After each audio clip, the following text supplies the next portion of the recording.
Hello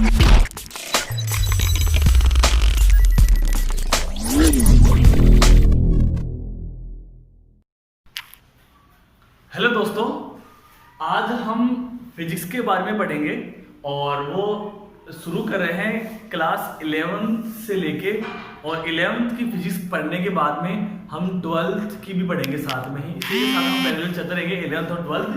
तो और जो सब्जेक्ट पढ़ रहे हैं वो फिजिक्स। तो शुरू करते हैं। 11th का पहला चैप्टर है, एनसीईआरटी बुक से पढ़ेंगे अपन।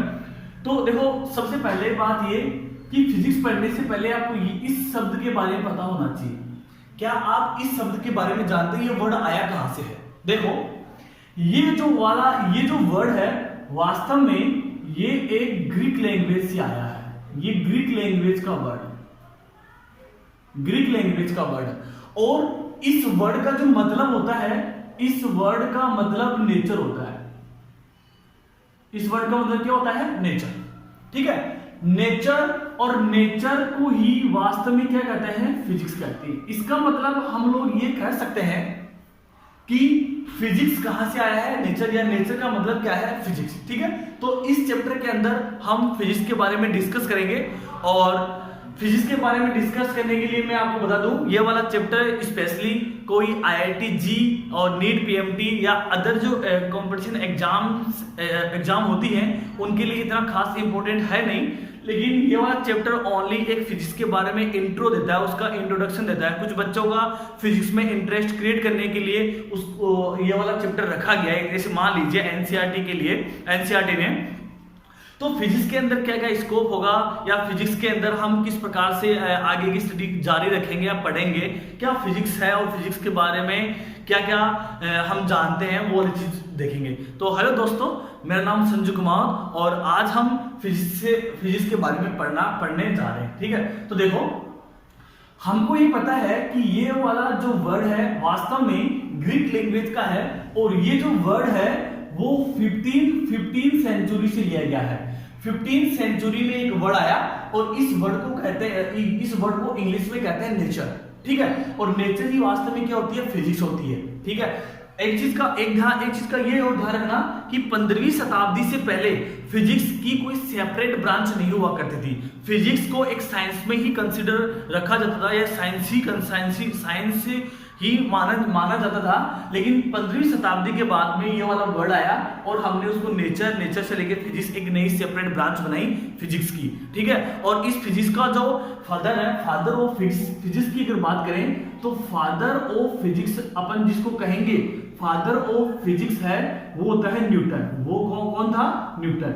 ये फादर ऑफ फिजिक्स न्यूटन है। ठीक है, तो इस चैप्टर और हम 11th क्लास का जो पहला चैप्टर है फिजिकल वर्ड, इसके अंदर ये वाला चैप्टर पढ़ने जा रहे हैं। तो सबसे पहले मैं आपको इस फिजिकल वर्ड जो चैप्टर है इसका मैं आपको ओवरव्यू देना चाहूंगा। देखो, इस चैप्टर के अंदर हम लोग क्या क्या पढ़ने जा रहे हैं। What is physics? फिजिक्स क्या है? स्कोप इन फिजिक्स, फिजिक्स में क्या क्या स्कोप है। मतलब अपन ऐसे भी कह सकते हैं कि फिजिक्स की क्या क्या ब्रांचेज होती हैं, फिजिक्स के अंदर किन किन ब्रांचों में किस चीज की हम लोग स्टडी करते हैं। ठीक है, physics and technology in society के अंदर फिजिक्स और टेक्नोलॉजी की क्या कितनी अहमियत है, और ये सोसाइटी के अंदर अपनी ह्यूमन सोसाइटी या ह्यूमन सिविलाइजेशन है उसके अंदर फिजिक्स और टेक्नोलॉजी कितनी घुली मिली हुई है। ठीक है, और इस चैप्टर का मेन और इंपॉर्टेंट टॉपिक ये है केवल फंडामेंटल फोर्सेज इन नेचर के अंदर कितने फंडामेंटल फोर्सेज होते हैं। बाकी के हम 11th 12th और आगे बीएससी एमएससी के अंदर हम 200 300 500 फोर्सेज पढ़ते हैं, लेकिन वो एक तरह से इन फंडामेंटल फोर्सेज की कैटेगरी से आते हैं। ठीक है, तो इन सब के बारे में पढ़ने जा रहे हैं। तो ध्यान रखना, फिजिकल वर्ड के अंदर हम शुरू करते हैं फिजिक्स से लेके। तो फिजिक्स का वास्तव में फिजिक्स जो वर्ड है वो नेचर से आया है। इसका मतलब हम नेचर के अंदर जो भी घटनाओं की स्टडी करेंगे वो क्या कहलाएगी? फिजिक्स। यानी कि जैसे बादल का गरजना, बिजली का चमकना, हवा का बहना, मेरे बोलने से आपको सुनना, आपके मोबाइल में मेरा देखना, या किसी गाड़ी का फिसल जाना, किसी खुरदरे सतह पर या रेत के अंदर चलने में दिक्कत आना, किसी चिकनी टाइल के ऊपर चलने से फिसल जाना। ठीक है, ऐसी सब घटनाएं जो होती हैं वास्तव में वो क्या है? फिजिक्स है। इन सब का सबको एक्सप्लेन कौन करता है, फिजिक्स करती है। ठीक है, तो ये वाला चैप्टर केवल फिजिक्स का इंट्रो देता है एक तरह से। तो सबसे पहले हम पढ़ते हैं व्हाट इज फिजिक्स। तो व्हाट इज फिजिक्स क्या है? फिजिक्स एक क्या है, फिजिक्स एक ब्रांच है साइंस की। देखो हम साइंस के बारे में पढ़ें, देखो साइंस जो वर्ड है वो साइंसिया से मिलकर आया है। साइंस जो वर्ड है वो किससे मिलकर आया है? साइंसिया से। और वास्तव में साइंसिया का जो मतलब होता है वो होता है टू नो, जानना। साइंस जो वर्ड है वो किससे निकला है? साइंस से। साइंसिया जो वर्ड है वो भी ग्रीक लैंग्वेज का ही एक वर्ड है। ठीक है, साइंसिया का इंग्लिश में मतलब क्या होता है? To know. टू मतलब जानना, किस चीज को जानना। ठीक है, किसी भी चीज को जानना ही क्या होता है? साइंस। किसी भी चीज को जानना साइंस होता है। जैसे मान लीजिए मैं प्रकृति के बारे में या नेचर के अंदर जो भी घटनाएं होती हैं, बिजली कैसे कड़कती है, किसी नंगे वायर का किसी नंगे धारावाही वायर को अगर मैं छूता हूं तो वो करंट के झटका लगाता है, या गाड़ी या कोई बाइक है या कोई मोटरसाइकिल है, उसको हम अचानक ब्रेक लगाते हैं तो फिसल जाती है। ट्रेन की सीटी की जो आवाज है हमें बहुत दूर तक सुनाई देती है। आप लोग मुझे जिस टेक्नोलॉजी के द्वारा देख रहे हैं वो इस प्रकार की सभी जो घटनाएं हम लोग पढ़ेंगे वो किसके अंदर आएगी?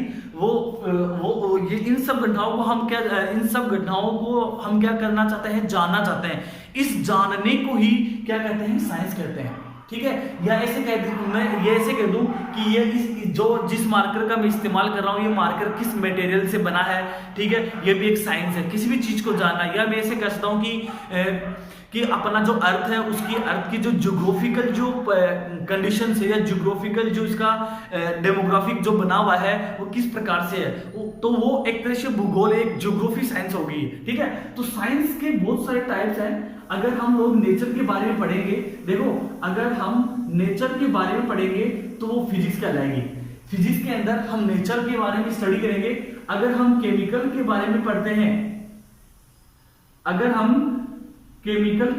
पढ़ते हैं, या दो से अधिक सब्सटेंस के स्ट्रक्चर, रिएक्शंस और उनके फॉर्मेशन के बारे में पढ़ते हैं तो वो केमिस्ट्री होती है। That is will be called chemical science. अगर हम लोग किसी ह्यूमन बॉडी होती है उसकी स्ट्रक्चर, उसके इंटरनल पार्ट्स के बारे में, उसके ऑल अबाउट पूरी चीज जानना चाहेंगे तो वो एक तरह से क्या कहलाएगी? वो बायोलॉजी कहलाएगी, वो बायोलॉजिकल साइंस कहलाएगी। मान लीजिए अगर आपको न्यूमेरिकल्स या नंबरों से बहुत ज्यादा लगाव है, जैसे 1 2 3 4 5 या न्यूमेरिकल्स शब्द अंकों के साथ अगर खेलना है या उसके बारे में जानना है तो वो उस चीज को हम कहते हैं मैथमेटिकल साइंस। उसको अपन क्या कहते हैं? मैथमेटिकल साइंस है। ठीक है, तो हम इस प्रकार से कह सकते हैं कि साइंस की बहुत सारी ब्रांचेज हैं और उस ब्रांचेज में हम लोग स्टडी कर रहे हैं फिजिक्स की। तो फिजिक्स होती क्या है? फिजिक्स एक नेचर को रिप्रेजेंट करता है, यानी कि नेचर में होने वाली जो घटनाएं होती है वास्तव में वो क्या करती है? फिजिक्स उसका क्या कहता है? एक्सप्लेन करता है उससे उन घटनाओं के पीछे का क्या रीजन है, वो घटना किस प्रकार से हो रही है। तो फिजिक्स के बारे में ये नॉर्मल इंट्रो हो गया। फिर स्कोप इन फिजिक्स। देखो फिजिक्स के अंदर स्कोप क्या है, मतलब फिजिक्स को किस प्रकार से डिवाइड किया जा सकता है। देखो हम लोग ऐसे कह सकते हैं कि वास्तव में फिजिक्स को 2 टाइप से डिवाइड किया जा सकता है। एक तो होता है मैक्रोस्कोपिक फिजिक्स और एक होता है माइक्रोस्कोपिक फिजिक्स। ध्यान रखना, मैक्रो यानी बड़ा और माइक्रो यानी छोटा। अगर हम बड़ी बड़ी चीजों की स्टडी करें तो मैक्रोस्कोपिक फिजिक्स के अंदर आएगी, और अगर हम छोटी छोटी चीजों का अध्ययन करें जो हमें दिखाई नहीं देती है वो माइक्रोस्कोपिक वाले पार्ट के अंदर आएगी। जैसे मैक्रोस्कोपिक की अगर मैं बात करूं, जिसे मान लीजिए कोई ब्लॉक है वो किसी सरफेस के ऊपर फिसल रहा है, क्या हम उसको देख सकते हैं कि वो बड़ी चीज है? इसका मतलब वो मैक्रोस्कोपिक। और वास्तव में मैक्रोस्कोपिक और वो कोई जो ब्लॉक है, कोई रॉकेट ऊपर जा रही है या और भी कोई फिजिकल जो हम देखते हैं, या दो गाड़ियों का आपस में कोलिजन होता है, दो बॉडीज का, तो वो जो घटनाएं हो रही हैं उसको हम पढ़ेंगे क्लासिकल मैकेनिक्स के अंदर, क्लासिकल मैकेनिक्स के अंदर। ठीक है, अगर हम किसी दो चार्जेस के बारे में पढ़ेंगे, दो चार्जेस जैसे मान लीजिए एक नेगेटिव चार्ज एक पॉजिटिव चार्ज, दोनों को एक दूसरे के पास लाएंगे तो दोनों चार्जेस की जो नेचर है वो अलग अलग होने की वजह से वो एक दूसरे को क्या करते हैं, अट्रैक्ट करते हैं। अगर दूसरा एग्जांपल हम लोग लें, जैसे किसी चुंबक के बारे में एग्जांपल ले सकते हैं अपन। देखो, एक चुंबक का उत्तरी ध्रुव है, एक चुंबक का दक्षिण ध्रुव है, दोनों को पास लाएंगे तो एक दूसरे को क्या करेंगे, अट्रैक्ट करेंगे। ठीक है, अगर सेम पोल अगर पास लाते हैं, जैसे नॉर्थ पोल, तो एक दूसरे को क्या करेंगे, रिपेल करेंगे। अगर साउथ पोल दोनों को पास लेंगे तो क्या करेंगे, रिपेल करेंगे। तो इस प्रकार की जो होती है चार्ज से रिलेटेड जो स्टडी होती है वो होती है इलेक्ट्रोमैग्नेटिज्म के अंदर। इलेक्ट्रोमैग्नेटिज्म के अंदर हम ये पढ़ते हैं, इलेक्ट्रोमैग्नेटिज्म के अंदर ये वाली स्टडी करते हैं। अगर मान लीजिए हम जैसे इंद्रधनुष कैसे बनता है, इस मार्कर की जो इमेज है वो यहाँ कैसे बन रही है, हम प्रकाश या उससे रिलेटेड अगर फिनोमेना के बारे में स्टडी करेंगे तो वो वाली जो फिजिक्स कहलाएगी वो होगी ऑप्टिक्स कहलाएगी। वो कौन सी फिजिक्स कहलाएगी, वो ऑप्टिक्स होगी।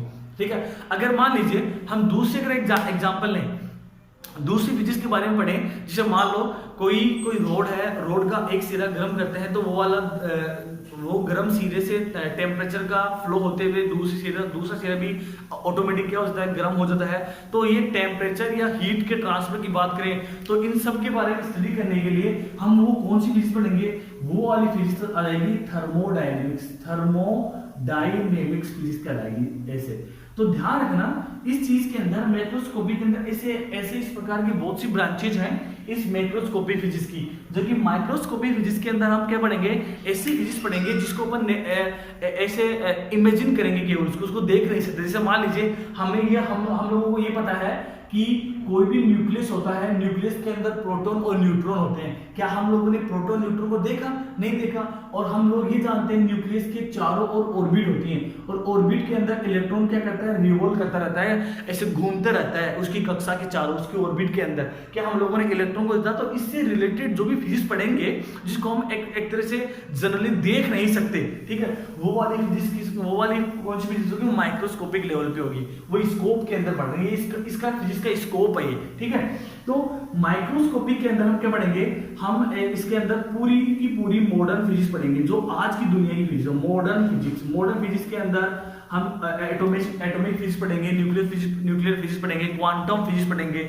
ये सब किसके अंदर आते हैं, ये सब माइक्रोस्कोपी फिजिक्स के अंदर आते हैं। तो ध्यान रखना, स्कोप इन फिजिक्स के अंदर फिजिक्स के दो ब्रांचेस को हम फिजिक्स को दो प्रकार से डिवाइड कर सकते हैं, एक तो मैक्रोस्कोपिक फिजिक्स और एक माइक्रोस्कोपिक फिजिक्स, ठीक है। इस प्रकार से हमारा ओवरव्यू के अंदर तीसरा पॉइंट आता है physics and technology in society के अंदर फिजिक्स और टेक्नोलॉजी किस प्रकार से आपस में मिली हुई है, या किस प्रकार से सोसाइटी के अंदर फिजिक्स और टेक्नोलॉजी ह्यूमन जो बॉडी है या हम लोगों के लिए ये कामों को कितना आसान बना रही है, इस चीज के बारे में। तो हम लोग ये डेली लाइफ के अंदर देखते हैं कि बहुत सी चीजें होती हैं, वो हमारी जो लाइफ स्टाइल है उसको बहुत ही ईजी बना रही है। जैसे मान लीजिए मैं आप मेरा मान लीजिए लेक्चर देख रहे हैं, तो लेक्चर आप घर बैठे देख रहे हैं, ये किस प्रकार से पॉसिबल हुआ, तो ये हो गए कम्युनिकेशन साइंस के थ्रू।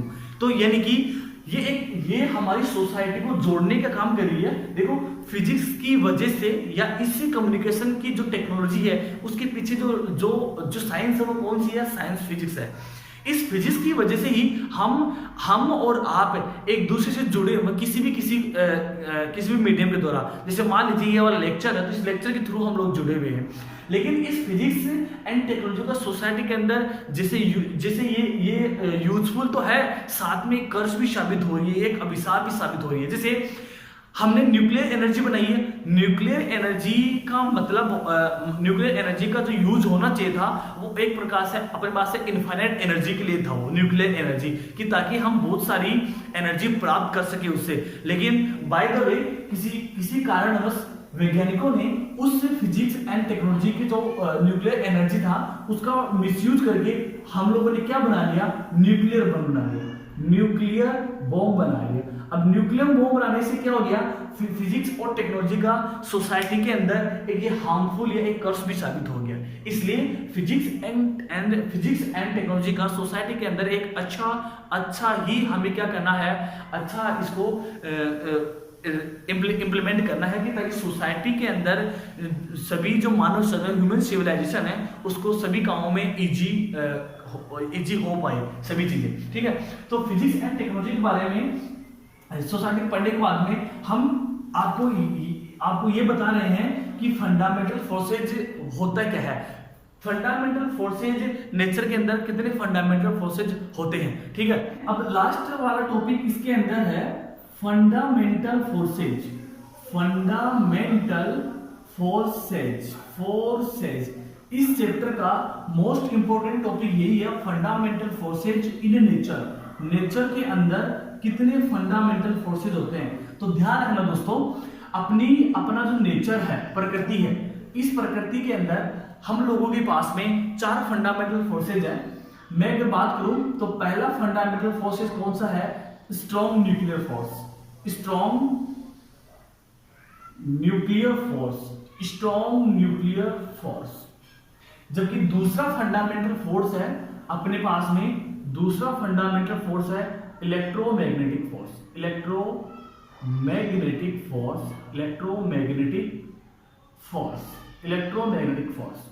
जबकि तीसरा जो ये दूसरा है, जबकि तीसरा जो फंडामेंटल फोर्स है वो है वीक न्यूक्लियर फोर्स। जबकि हम लोगों के पास में चौथा जो फंडामेंटल फोर्सेज है वो है ग्रेविटेशन फोर्स। देखो इनके बारे में हम पढ़ेंगे कि अपने नेचर के अंदर कितने फंडामेंटल फोर्सेज होते हैं। तो सबसे पहले स्ट्रॉन्ग न्यूक्लियर फोर्स। ध्यान रखना, स्ट्रॉन्ग न्यूक्लियर फोर्स होता क्या है। हम लोग ये जानते हैं कि कोई भी जो बॉडी होती है उस बॉडी के अंदर बहुत सारे न्यूक्लियस होते हैं, और न्यूक्लियस के अंदर हम लोग ये जानते हैं न्यूक्लियस के अंदर प्रोटॉन होते हैं, न्यूट्रॉन होते हैं, और उसके चारों ओर इलेक्ट्रॉन्स होते हैं जो रिवॉल्व करते रहते हैं।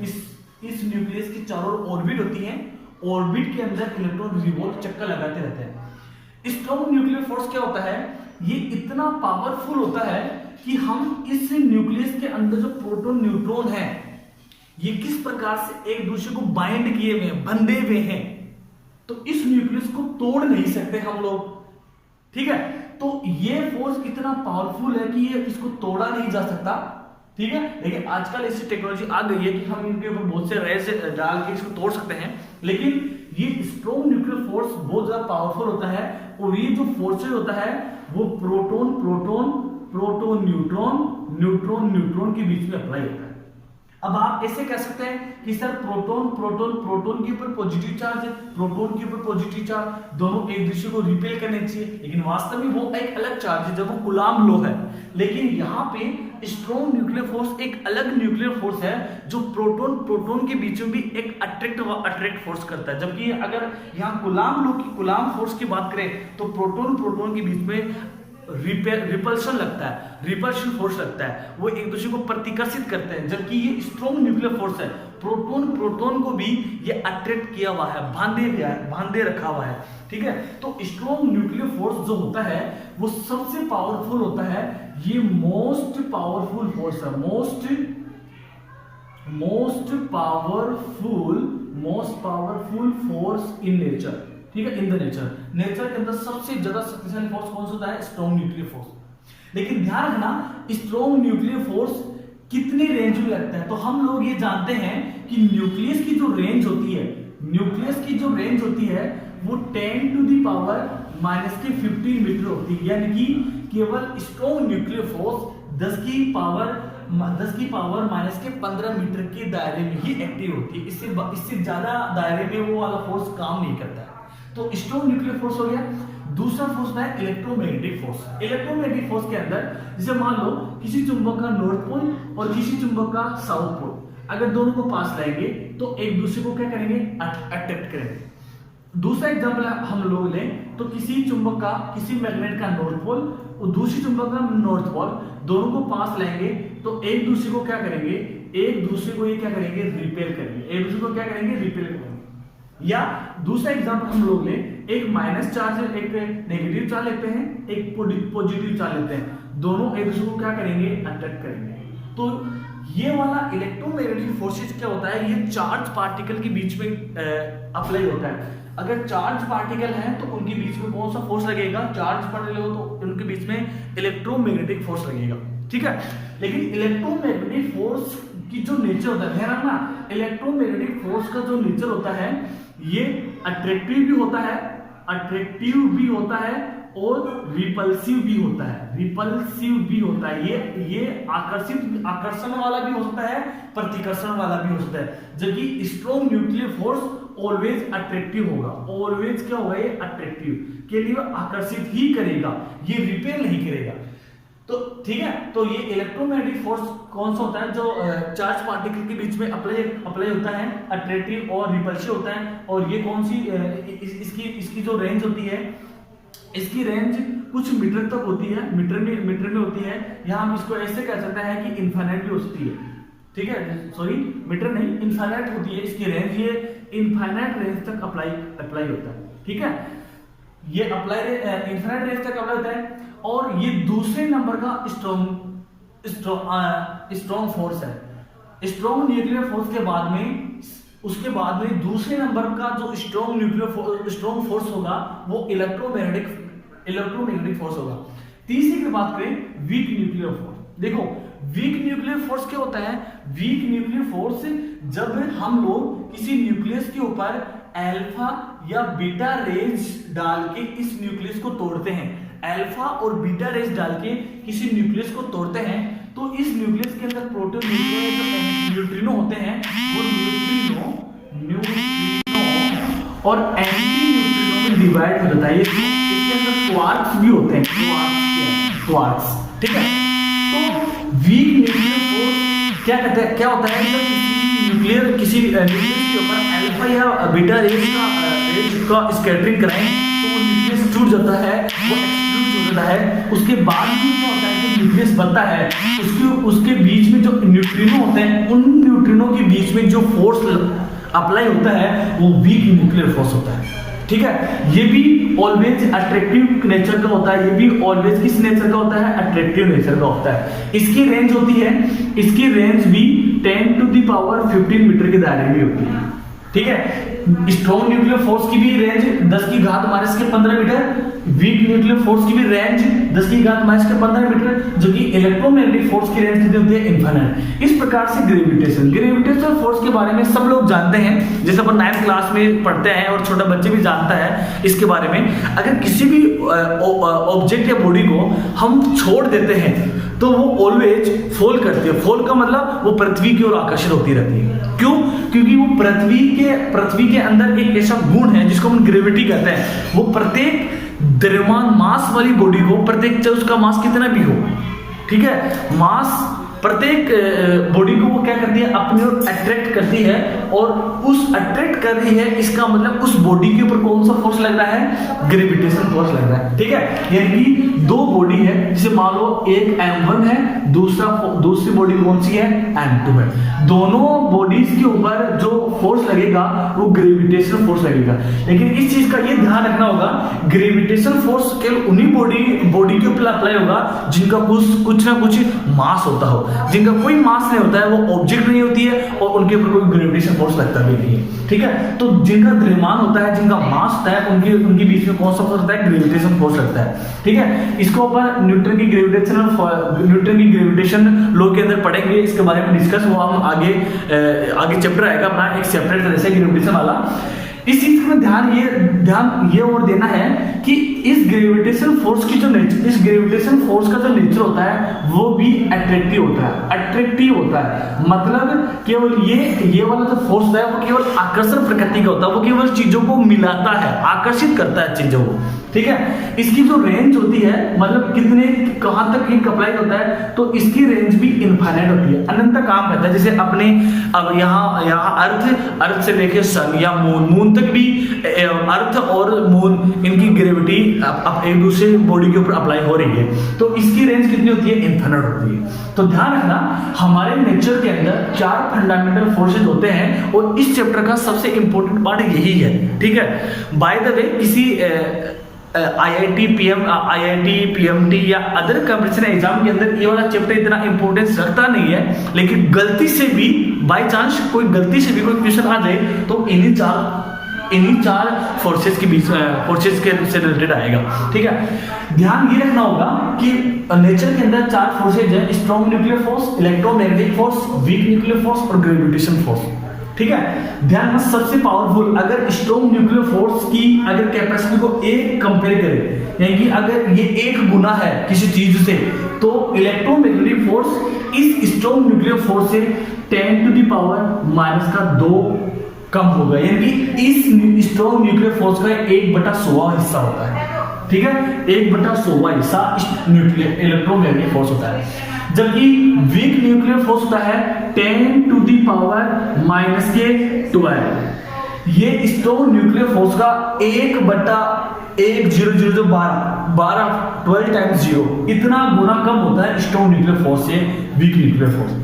जबकि ग्रेविटेशन फोर्स की बात करें तो ग्रेविटेशन फोर्स का की जो पावर होती है वो स्ट्रॉन्ग न्यूक्लियर फोर्स से इतना गुना कम होता है, 10⁻⁻38, ठीक है। तो ध्यान रखना, मैं इसका एक सीक्वेंस बताता हूं। सबसे पावरफुल होता है स्ट्रॉन्ग न्यूक्लियर